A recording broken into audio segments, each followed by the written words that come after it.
கடவுள் இருந்திருப்பார்களே ஆனால் மேற்கொண்டு 1 அல்ல 2 அல்லது 3 10 100 இருந்திருப்பார்களே ஆனால் இல்ல பசதத்தா இந்த வானங்களும் பூமியும் என்றோ சீரழிந்து போயிருக்கும். இருந்திருப்பார்களே இருப்பார்கள், இன்னைக்கு இருந்த நாளைக்கு சீரழியும் சொல்லல, இருந்திருப்பார்களே ஆனால் இந்த உலகம் முந்தா நாள் படைக்கப்படல. அல்ல சொல்றான், போன வாரமா படைச்ச இந்த உலகத்தை லட்சம் கோடானு கோடி வருஷம் ஆகிவிட்டது. 2 பேர் இருந்திருந்தாங்கன்னா இந்த கோடானு கோடி வருஷத்துக்கு நாசமாகாம இருக்காது. இவன் இங்கிட்டு இழுப்பான் அங்கிட்டு இழுப்பான், அடிச்சுட்டு செத்து போயிருப்பாங்க. 2 கடவுள் இருந்தான்னு சொன்னா இவன் கிழக்க ஊதின்னு சொல்லுவான், மேற்கத்தான் ஒதுக்கி வைக்குவான். அது எப்படி? அது 4 நாளைக்கு ஒத்து போகலாம், 5 நாளைக்கு ஒத்து போகலாம், அப்புறமேல ஒத்து போக முடியாது. ஒத்து போறது கடவுளுக்கு தப்புல. கடவுளுங்கிறவன் அவன் என்ன நினைச்சான் அதை நிக்கணுமே தவிர அவர் கன்சல்ட் பண்ணிட்டு போக வேண்டாம் விற்கிறது. கடவுள் அப்படி செய்யக்கூடாது. இவர் அவர் கன்சல்ட் பண்ணி இவர் அவரை கன்சல்ட் பண்ணிட்டு போய் முடிவு எடுத்தாங்கன்னா கன்சல்ட் பண்றது வீக்னஸ் கடவுள் தன்மைக்கு. அவரே கன்சல்ட் பண்ணணும், அவருக்கு தான் எல்லா அறிவும் இருக்கும்ல. கடவுள்ங்கிறவன் அவன் நினைச்சதை அவன் செய்யணும்னு வரும் பொழுது இவன் ஒண்ணு நினைக்க அவன் ஒண்ணு நினைச்சிருந்தார்களே ஆனால் என்ன நடந்திருக்கு? அழிஞ்சு போயிருக்கும். பூமியும் சூரியனும் மோதி இருக்கும், சந்திரன் செவ்வாய் மோதி இருக்கும், சுக்கிரன் வியாழன் மோதி இருக்கும். இப்படி மோதி சுக்குநூறாகி சின்ன பின்னமா என்ன இது எங்கிட்டு சுத்துமா? இல்ல இப்படி சுத்தி விடு, இது கொஞ்சம் வேகத்தை கொஞ்சம் கூட்டு, சூரியன்ல கொஞ்சம் வெப்பத்தை அதிகமாக்கு என்றா கரைஞ்சி சாம்பல போயிருவோமே. அப்ப என்ன எவ்வளவு அதனுடைய அளவு எவ்வளவு, குளிர் எவ்வளவு இருக்குன்னு, காற்று எவ்வளவு இருக்குன்னு, அதனுடைய சுத்திர வேகம் எவ்வளவு இருக்குன்னு, இருக்கக்கூடிய சக்தி எவ்வளவு இருக்குன்னு, எவ்வளவு இருக்க வேண்டும் என்று இப்ப இருந்து கொண்டு சீரா இருக்கிறதோ இதுல என்னத்தையாவது மாத்தி தொலைஞ்சாங்கன்னு வைங்க, புரிஞ்சு வச்சுக்காத.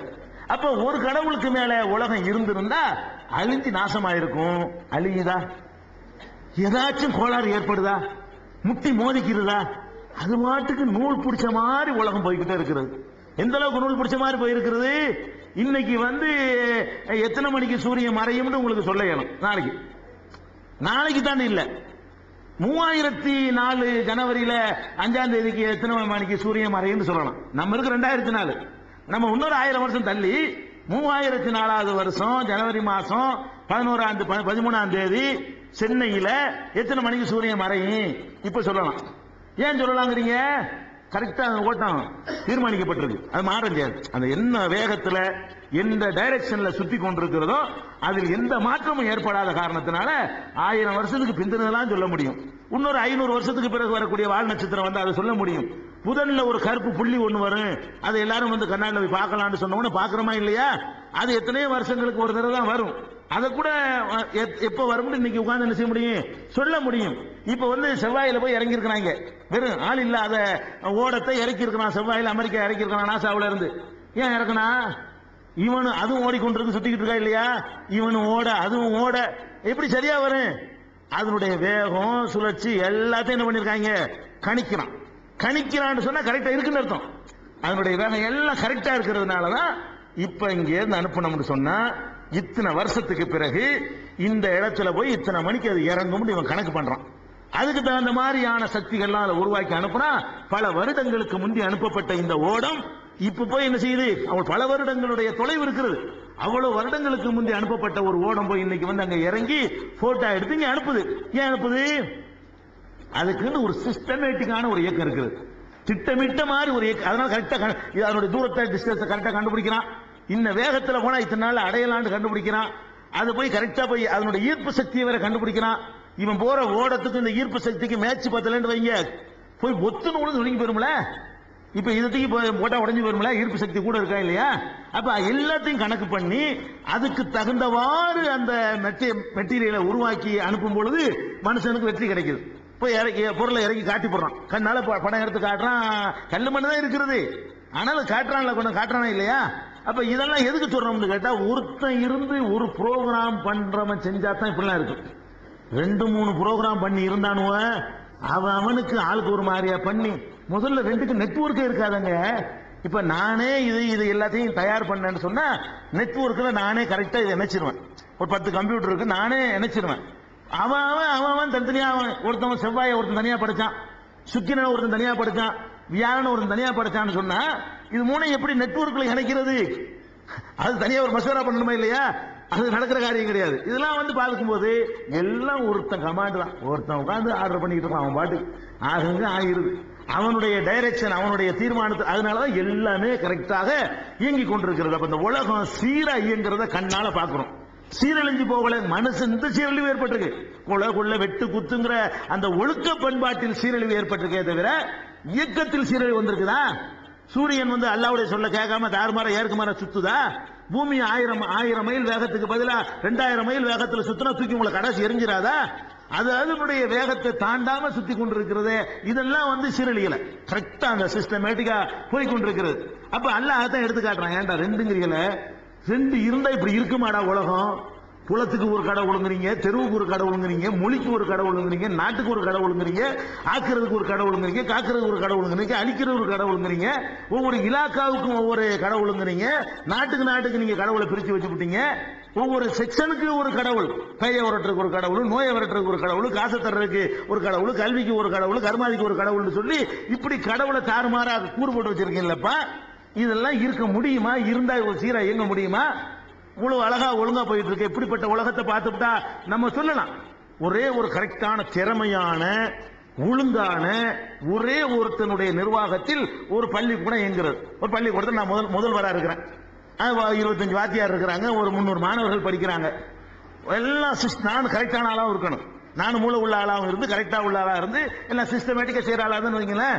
அதை பார்த்தாலே தெரியும் அவ்வளவு அற்புதமான நிர்வாகம் அப்படி சொல்லிடுவோமா இல்லையா? 5 முதல்வர் இருந்தான்னு வைங்க, என்ன ஆகும்? இங்கிட்டு 10 பேர் கூச்சல் போடுவான், இவனுக்கு அவங்க கத்தும், அவனுக்கு கொஸ்டின் இருப்பாங்க. இவனுக்கு ஏத்துக்கு அங்க போட்டுருப்பான், அதுக்கு இங்க போட்டுருப்பான். பார்த்தாலே அருவருப்பா இருக்கும். அப்ப அதை பார்த்துட்டே சொல்லலாம், இவங்க 7 பேர் நாசமாக்குறாங்க, ஒரு தலைமையின் கீழே ஒரு கண்ட்ரோல் இது எங்களை ஒழுங்கா எங்களை சொல்லி பண்ணலாம். அப்ப இந்த உலகத்தை பார்த்துட்டு முடிவு பண்ணுங்கடா, ஒண்ணுதான் இருக்கும். நல்லா கேட்கலாம். லவ்கான பிஹிமா ஆலிஹத்தின் இல்லல்லாஹுல வசது தான். அல்லாஹ் தவிர வேற கடவுள் இருந்தா நாசமா போயிருக்கும், இருக்க முடியாது. நாசமாகல. இந்த உலகத்தினுடைய அந்த சிஸ்டமேட்டிக்கை பார்த்து விட்டு ஒரு கடவுள் என்று முதல் நம்பு. வேற ஒன்னையும் நீ பார்க்க வேண்டியல, ஒருத்தனா இருக்க முடியும் என்பதை இந்த அமைப்பை எல்லாம் பாரு. ஒருத்தன் செய்யற மாதிரி இருக்குதா, 25 பேர் செய்யற மாதிரி இருக்கான்னு பாரு. ஒருத்தன் செய்யற மாதிரி தானே இருக்குது. ஊடுகதையை ஒருத்தன் முடிவு பண்றாங்க. அல்ல, இது ஒரு கடவுள்ங்கிறதுனால கிடைக்கக்கூடிய ஒரு தத்துவம். அல்லாஹ் அஹத் என்பதில் அடுத்து என்ன வருதுன்னு கேட்டா, இந்த ஒரு கடவுள் என்று நம்பக்கூடிய நேரத்தில் உலகத்திற்கு நிறைய நன்மைகள் கிடைக்கிறது.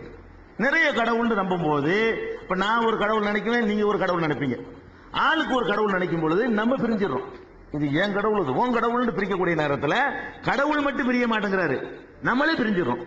மனிதர்கள் எல்லாரும் சேர்ந்து ஒரு கடவுள் சொன்னார்களே, ஆனால் அவர்களுக்குள்ள கூட ஒரு ஒருமை ஏற்படும், ஒரு ஒருங்கிணைப்பு ஏற்படும். அப்ப எங்க அப்பம் பாட்டின இந்த கடவுள் படைச்சாரு, உங்க அப்பம் பாட்டின அந்த கடவுள் படைச்சாரு, உங்க அப்பம் பாட்டின அந்த கடவுள் படைச்சாருன்னு சொல்லி அவன் ஒரு கடவுளை ஏற்படுத்திட்டு போயிட்டான்னு சொன்னா நம்ம அடிப்படையிலே வேற ஆயிரும்.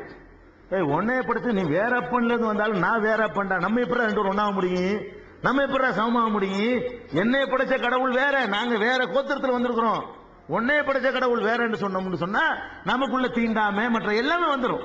அதனாலதான் சட்டம் போட்டு ஒழிக்கவே இல்லை. பேசிக் சரி பண்ணாம வன்கொடுமை சட்டம், அந்த கொடுமை சட்டம் எல்லாம் போட்டாங்க. தீண்டாமை பெரிய கேடுன்னு சொன்னாங்க. இன்னைக்கு வரைக்கும் 20ஆம் நூற்றாண்டுல நாகரிகத்தை உச்சிக்கு போயிட்டு சொல்லக்கூடிய நாட்டில் கூட என்ன செய்யறான், இவனுக்கு ஒரு கோல அவனுக்கு ஒரு கோல. டீ கடைக்கு போனீங்கன்னு சொன்னா இன்னைக்கும் கிராமங்கள்ல நடக்கிறது. டீ கடைக்கு போனா அவனுக்கு டம்ளர்ல கொடுக்கலாம் ஒருத்தனுக்கு, இன்னொருத்தனுக்கு கொட்டாங்கச்சி சிரட்டை, தேங்காய் துருவிட்டு வச்சிருப்போமே சிரட்டையில தூக்கி கொடுக்குறான். அது கூட என்ன செய்யணும், அவன் தான் சிரட்டை தூக்கி நீட்டணும். காசையும் கொடுத்துரு, ஓசியா வாங்குற காசு கொடுத்து வாங்குற டீ, காசு கொடுத்து வாங்குற டீல இவன் சிரட்டை இப்படி நீட்டணும், அதுல ஊத்துவான். அப்படி அதுல தொடாம அப்படி ஊத்துவான், தூரத்துல தூக்கி அதுல குடிச்சு போட்டு இவரே கழுவி கவுத்தி வச்சுட்டு போகணும். அதே காசு அவனுக்கு கொடுப்பான். அவனுக்கு இவனே கிளாஸ கழுவி கிளாஸ்ல ஊத்தி இப்படி கையில கொடுத்து அவன் குடிச்ச பிறகு வாங்கி கழுவி இவர் கவுத்துவார், கடைக்காரர் கவுத்துவார். 2 பேரும் ஒரே காசு தர்றான். அவனுக்கு சிரட்டை, இவனுக்கு கிளாஸ். ரெட்டை குவளைங்கிறான்ல, கிராமங்கள்ல ரெட்டை குவளை முறை இருக்கிறது, ஒழிக்க இதான் ரெட்டை குவளைங்கிறது. இந்த ரெட்டை குவளை ஒழிக்க வேண்டிச்சா, ஒழிக்க இயலாது. ஒழிக்க வேண்டியதா இயலாது. ஏன் இயலாது? நீ தான் ஏன் அப்ப வேற உன் அப்ப வேற எப்படி ஒழிக்க முடியும்? நீ தான் சொல்றீல, என்னைய நான் வேற இதுல வந்தாலும் நீ வேற அப்ப முடியாது. இஸ்லாமுல இந்த தீண்டாமைக்கு எந்த சட்டமும் இல்ல. அரபு நாட்டுல வன்கொடுமை சட்டம் கிடையாது. அரபு நாட்டுல தீண்டாமை ஒழிக்கிறதுக்கான பெரிய தனி முஸ்தீபு கிடையாது. ஒன்னே ஒண்ணு இருக்கு, அட நம்ம எல்லாரும் ஒரு அப்பா ஆயில இருந்து வந்தாள்றான்னு ஒரே ஒரு விஷயம் தான். ஒரு சட்டம் தான் அங்க இருக்கிறது. எல்லாம் ஆதம ஹவ்வாவுக்கு பிறந்தாள் விடு, ஒருத்தன் நம்ம படைச்சான். உன் அப்பனும் ஏன் அப்பனையும் படைச்சது ஒருத்தன் தான். ஒரு ஜோடியத்தான் அவன் படைச்சான், ஒருத்தன் தான் படைச்சான், ஒரு ஜோடியத்தான் படைச்சான். அதுல இருந்து 50 பேர் பிறகு வந்திருக்கிறோம். அந்த ஒரு ஜோடி அவன் படைச்சான், அவன் தானே கடவுள். உன்னைய படைச்சான், என்னை அதெல்லாம் விட்டுரு. உலகத்துல ஒரு ஜோடி மனிதன் தான் படைக்கப்பட்டான். அந்த ஒரு ஜோடி மனிதனை எவன் படைத்தானோ அவன் கடவுள். புரிஞ்சு வச்சா கதை. இப்படி ஏற்றுக்கொள்ளும் பொழுது நம்ம எல்லாம் சகோதரராயிரும். அவன் இந்துவா இருந்தாலும் முஸ்லிமா இருந்தாலும் கிறிஸ்தவனா இருந்தாலும் கடவுள் இல்லைன்னு சொன்னாலும் அதுக்குள்ள உட்பிரிவுகளை எந்த ஜாதியை சேர்ந்தவனா இருந்தாலும் எல்லாம் ஆதமுடைய பிள்ளைதான், எல்லாம் ஹவாவுடைய பிள்ளைதான்.